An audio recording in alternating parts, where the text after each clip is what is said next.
ଯଜ୍ଞ ଦଶା ବିହର କାନନ କର ଆଲିଙ୍ଗନକୁ ରାକ୍ଷସୀ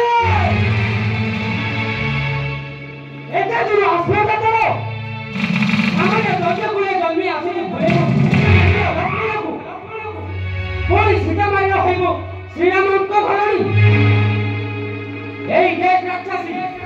এই মুহূর্তে দশা ঘটেছি কি বল हाँ हाँ कौन बोलो राक्षसी हाँ हाँ राक्षसी बोले नाम बोलो सुर्पनखा भाई बोलो नरसिंह तथापि रावण ए ए मानव सामान्य मानव नहीं रावण से भग्नि सह परिपूर्ण ए असंपूर्ण असंभव ए मानव जगत लक्ष्मण ओ आसनी आसीथिली तुमरे निकटे ग्रहण करନ୍ତୁ ମୋତେ ତୁମର ଧର୍ମପତ୍ନୀ ରୂପେ